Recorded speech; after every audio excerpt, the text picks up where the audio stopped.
Hi friends, welcome to voice of entertainer. మనకి elections అతి దగ్గరలోనే ఉన్నాయి కదండి. అందుకే పోటీ చేసేవారు నామినేషన్స్ వేసేటప్పుడు వ్యక్తిగత విషయాలు అఫిడవిట్లో తెలియపరచాలి. అందులో పవన్ కళ్యాణ్ గారు ఎన్నికల అఫిడవిట్లో ఏముందో ఒకసారి తెలుసుకుందాం. తన ఆస్తులతో పాటు కుటుంబ సభ్యుల పేరిట ఉన్న ఆస్తుల వివరాలు కూడా వెల్లడించారు.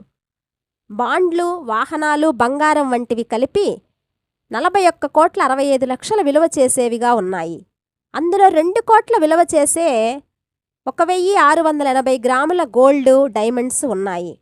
తన భార్య కొణిదెల అన్నా లెజోనోవా పేరిట 215 గ్రాముల బంగారంతో సహా టోటల్ 1,22,000 విలువైన ఆస్తులు ఉన్నాయి. పవన్ గారి పేరిట 94,41,00,000 విలువైన వ్యవసాయం భూమి, వ్యవసాయేతర భూములు కూడా ఉన్నాయి.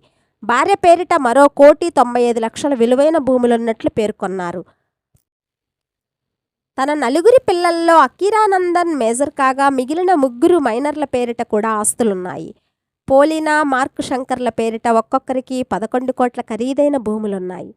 నెక్స్ట్, తన అప్పులు 65,76,00,000 రూపాయలకు పైగా ఉన్నట్లు అఫిడవిట్లో పేర్కొన్నారు.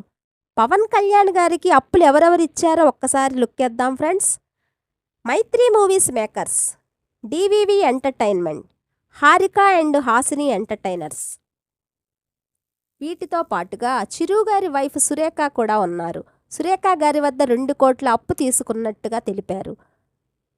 నెల్లూరు సెయింట్ జోసెఫ్లో 1984లో 10th పాస్ అయ్యారని, తనకి 10 కార్లు, ఒక హార్లీ డేవిడ్సన్ బైక్ ఉన్నట్లు తెలిపారు. సో వీడియో నచ్చితే లైక్ అండ్ సబ్స్క్రైబ్ చేయండి. Thank you for watching.